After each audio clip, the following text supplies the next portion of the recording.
बोलिए वृंदावन बिहारी लाल की जय। तुंगभद्रा तटे पूर्वम मुद्वचनम उत्तमम यत्र वर्णा स्वधर्मेण सत्य सत्कर्म तत्परः सत्य सत्कर्म तत्पर। संकादिक ऋषि बोले नारद जी,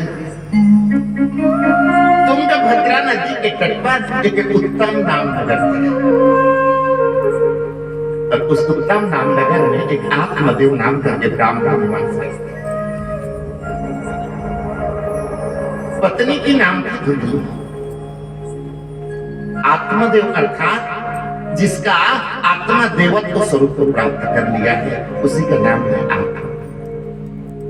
धुंधली अर्थात विषय वासना में मस्त है।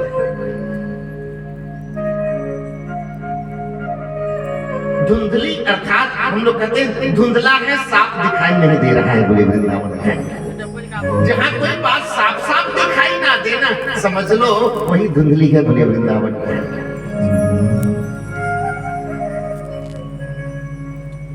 अरे सारा गलत धुंधलापन में होता है। जैसे स्पष्ट प्रकाश हो और कोई रस्सी है तो हमको रस्सी नजर आई, लेकिन धुंधला को तो रस्सी भी कभी साफ नजर आती है और कभी साफ भी रस्सी नजर आ जाता है बोले आत्मदेव जी बड़े विद्वान थे, दूर दूर तक क्या किया। आत्मदेव कहीं से पूजा पाठ कथा वार्ता करके आते, धुंधली खूब आरती बाती करती, आत्मदेव जी प्रसन्न हो जाते। सब कुछ ठीक था, समय बीत रहा था, पर ना पुत्र ना पुत्र, संपत्ति की कोई कमी नहीं थी, लेकिन संतान नहीं था, बेटा नहीं। आत्मदेव जी सोचे कोई बेटा उटा होता नहीं, इसलिए एक गौ माता खरीद करके ले आऊं, सेवा करूं, बछड़ा हो जाएगा, दूध भी खा लेंगे, गौ की सेवा भी हो जाएगी बोली वृंदावन। 3 साल हो गया बछड़ा बना। एक दिन एक पड़ोसी मुंह में बोल दी, लोगों का क्या जाता है, मुंह में कोई कभर तो नहीं। एक पड़ोसी बोली, महाराज आप नए नए पौधा लगाते हैं मर जाता है, तुलसी लगाते हैं मर जाता है। आत्मदेव बोले, हाँ खाद पानी तो बढ़िया डालता हूँ, पता नहीं क्यों मरते। वो आपकी गाय को बछड़ा उछड़ा नहीं देती। आत्मदेव बोले, खिलाता पिलाता तो खूब, सेवा तो खूब करता हूँ, पता नहीं क्यों बछड़ा नहीं देती। पड़ोसी आदमी बोले, महाराज वो बात यह है आपको कोई बेटा उठा नहीं है ना, इसलिए ऐसा होता है बोले वृंदावन।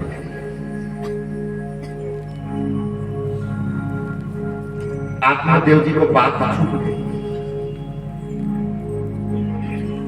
आत्मदेव जी बोले, जाता हूं जंगल क्यों, मर जाऊंगा, लेकिन जब तक पुत्र होने का वरदान नहीं मिलेगा वापस नहीं आऊंगा बोले वृंदावन। चल पड़े। जंगल में पहुंचे, एक सरोवर दिखाई दी, सोचे यहीं थोड़ी पानी पी लो, फिर बैठ करके कहीं तरह जल पी करके पीछे पलट करके देखे तो एक महात्मा जी। आत्मदेव विद्वान तो थे, सोचे बिन भरी कृपा मिला की नहीं संता, जब तक परमात्मा की कृपा नहीं होती कोई संत नहीं। जाकर माता जी की संत जी की चरणों में माथा टेक दी। महात्मा जी बोले, बेटा क्या बात है, क्यों रोता है। आत्मदेव जी बोले, बाबा मुझको बेटा होने का वरदान दे दो, और नहीं करो दोगे तो मैं मर जाऊंगा, लेकिन घर वापस नहीं जाऊंगा।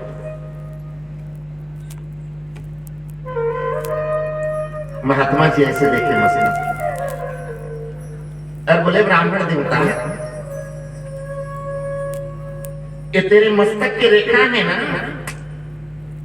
ये बता रहे हैं सप्त जन्मावधि तो पुत्रो नेमचा नेमचा, ये इस जन्म को कौन कहे, 7 जन्मों तक तेरा कोई बेटा उठा नहीं रहा। आत्मदेव जी बोले मैं तो सुना था संत मिल जाते हैं तो समस्या का अंत हो जाता है, लेकिन आपने तो समस्या हो पड़ा, क्योंकि मेरे इस जन्म में बेटा नहीं है तो मैं बेटा बेटा कह करके रो रहा हूं, और आपने कहा 7 जन्म तक कोई बेटा नहीं, तो पर आप सुनो, मैं आपके चरण पर माथा पटक पटक करके प्राण दे दूंगा, और जब तक आप बेटा होने का वरदान नहीं देंगे चरण नहीं छोड़ूंगा, और प्राण निकल जाएगा तो ये दोष आपको लग जाएगा। बोली बोली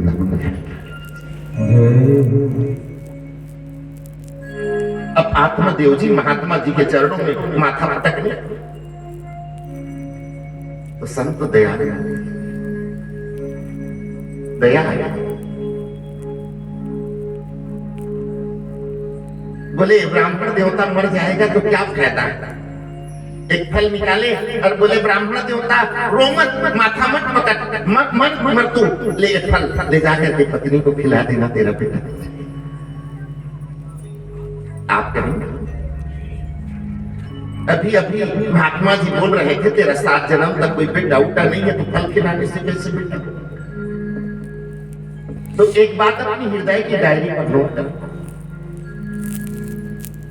ब्रह्मा जी को भगवान को अपनी कही बात नटनी पड़ जाए, ब्रह्मा जी को अपनी कलम काटनी पड़ जाए, लेकिन संत की बात को काटने की शक्ति भगवंत में भी नहीं है। बोलिए पिता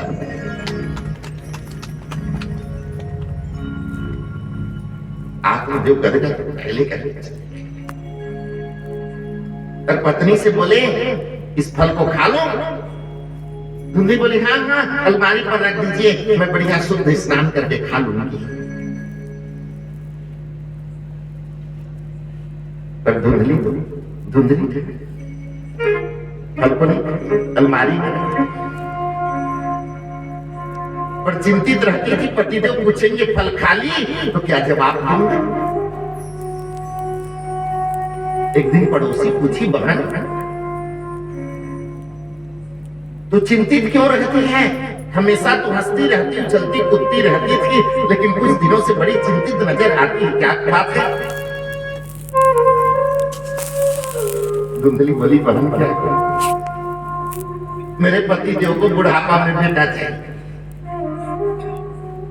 एक संत का दिया हुआ प्रसाद फल लेकर के आए, कहते हैं खा लो बेटा हो जाएगा, और मैं जानती हूँ संत का दिया हुआ फल का भी निष्फल नहीं, खाऊंगी गर्भ से होऊंगी। उसी बोली अच्छी बात बेटा हो जाएगा, धुंधली बोली पर मैं बेटा जनाना नहीं चाहती। पड़ोसी चुप हो गई, बोली बेटा जनाना नहीं चाहती, बोली हाँ पर क्यों। धुंधली बोली इसलिए, देखो मैं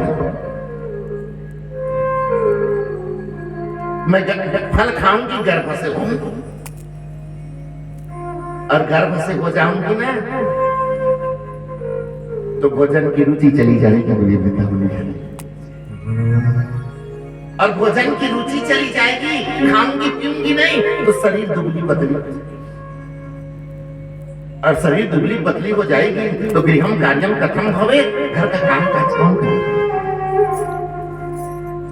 बड़ी से बोली अरे चिंता क्यों करती है, तेरी ननद है ना उसको बुला लेना, 2-4 महीने रख लेना, घर का काम काज संभाल देगी, और हाँ बेटा हो जाए तो बढ़िया सुंदर साड़ी देकर के विदा कर देना। बोले वृंदावन।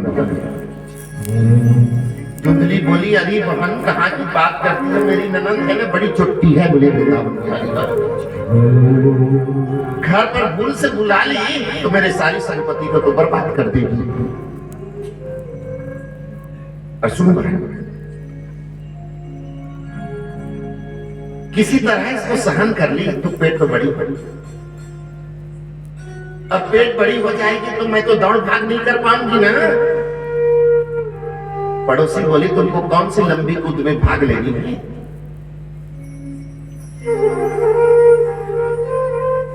बोली नहीं बहन देव खाटे अग्नि, कहीं घर में आग लग गई तो भाग तो नहीं पाऊंगी, तो जल के तो मर जाऊंगी।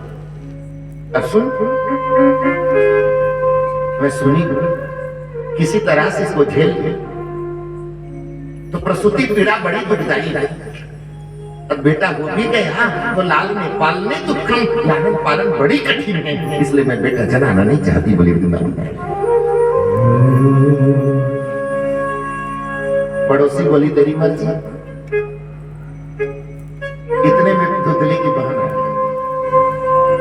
सारी बात सुनी और बोली बहन तेरे को चिंता नहीं। क्यों? बोली 3 महीने से मैं पेट में हूं। अब मेरा बेटा होगा ना, उसको ला करके तुमको दे दूंगी और तुम जीजा जी से कह देना मेरा बेटा है, सारी समस्या खत्म हो गई। धुंधली बोली वाह, आखिर बहन तो बहन होती है, लेकिन इस बहन की नजर तो धुंधली की संपत्ति पर थी, क्योंकि मेरा बेटा इसका बेटा हो जाएगा तो इसकी सारी संपत्ति मेरी हो जाएगी। बोले वृंदावन बिहारी लाल। क्योंकि संसार के लोग केवल स्वार्थ के कारण प्रेम करते हैं। गोस्वामी जी भी कहते हैं स्वार्थ लागी करही सब कीमती, स्वार्थ लागी करही सब कीमती, स्वार्थ लागी करही सब कीमती, स्वार्थ लागी करही सब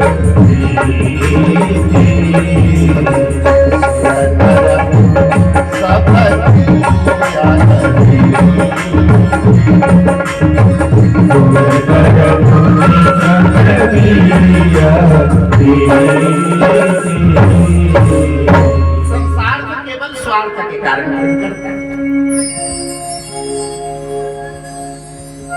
धुंधली की भी नजर, इसकी बहन की भी नजर धुंधली की संपत्ति पर। धुंधली बोली बहन फल क्या करूं? बहन बोली वो तेरे घर में गौ माता है ना, वो भी तो बच्चा उच्चा नहीं देती, उसको खिला दे। धुंधली बोली क्या? और उस फल को गौ माता को खिला दी तो भी गर्भ से उठे। संत का फल दिया वो फल है, निष्फल तो होगा नहीं। एक दिन आत्मदेव जी पूछे धुंधली वो फल तो खा ली? धुंधली बोली अब खाने की बात करते हैं, अब मैं तो गर्भ से गिरी। बोली वृंदावन क्या है? आत्मदेव जी का आनंद का ठिकाना, खूब खुशियां। समय बीती, धुंधली की बहन का बेटा हुआ तो रातों रात ला करके धुंधली को दे दिया। अब धुंधली अल्लाह कर दी मेरा बेटा हुआ है। बोले आत्मदेव जी खूब उत्साह मनाए। 3 महीना बीता तो गौ माता के गर्भ से भी एक बेटा, बछड़ा नहीं बेटा। दूर दूर तक लोग देखने को आए, अरे चलो देखना आत्मदेव महाराज के घर में गौ माता बेटा दी है। बोले वृंदावन।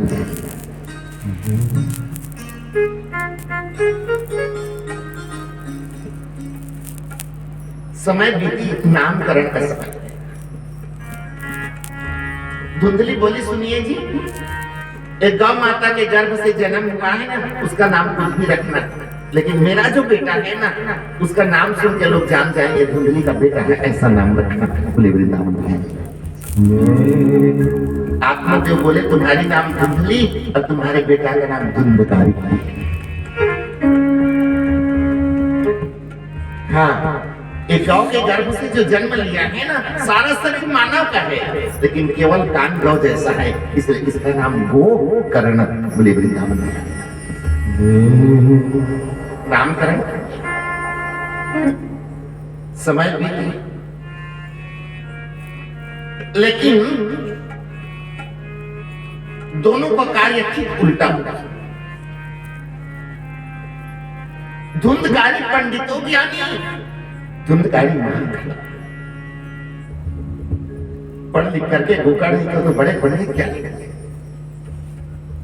लेकिन धुंधकारी दुष्ट हो गया, खल हो गया, जुआ दारू में मस्त रहता। घर की संपत्ति को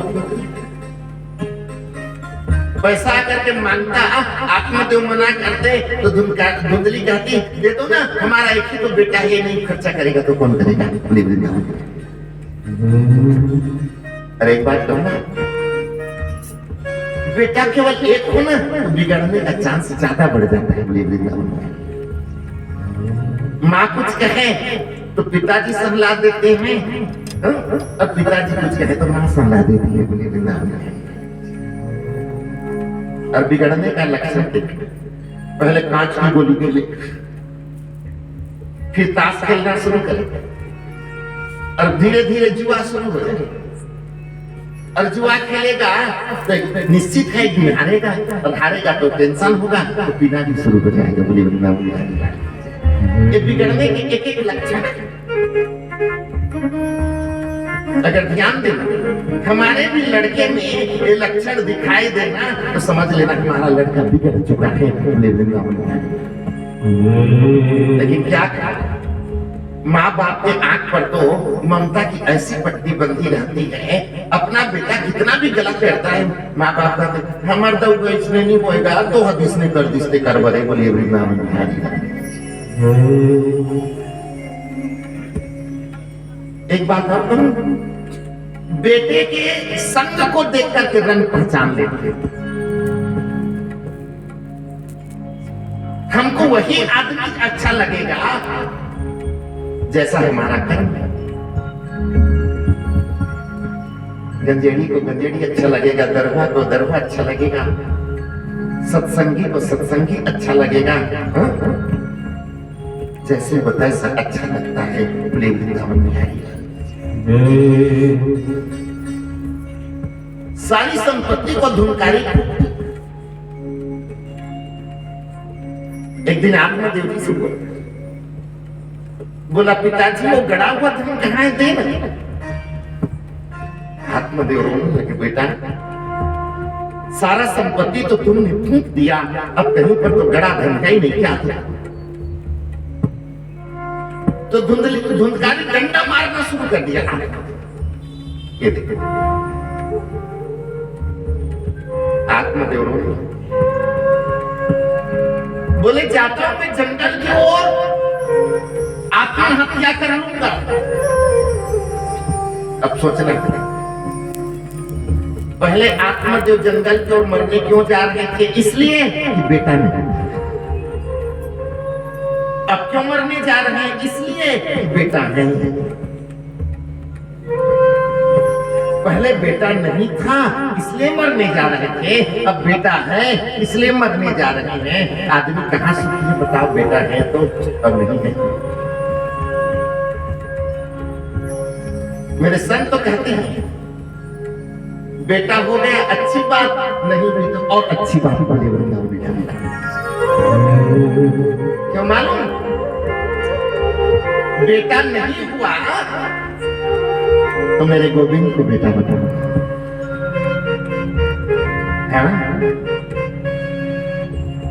और जो गोविंद को बेटा बना लेता है ना उसको कभी डंडा खाना नहीं।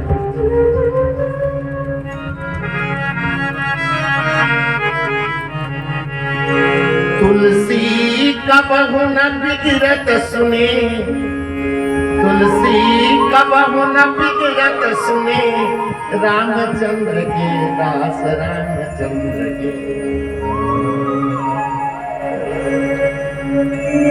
कन्हैया को बेटा बना लोगे, राम जी को बेटा बना लोगे, डंडा खाना नहीं पड़ेगा, क्योंकि प्रेम में डूब जाओगे तो तर जाओगे। बोले वृंदावन बिहारी। यहाँ तो भैया प्रेम में डूब जाता है उसका भी बन जाता है, और तैर जाता है उसका भी बन जाता है। बोले वृंदावन बिहारी।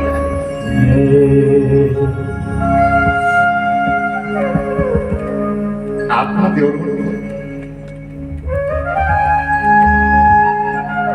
अरे बात, जीवन भर आदमी को ज्ञान नहीं आता, अंतिम समय में ज्ञान आता है। चला चली के बिना महात्मा सुंदर एक भजन गाते हैं, थोड़ा गुनगुना ले क्या? आइए थोड़ा सा भाव समझना भजन का, बड़ी सुंदर भजन है। बोले वृंदावन बिहारी।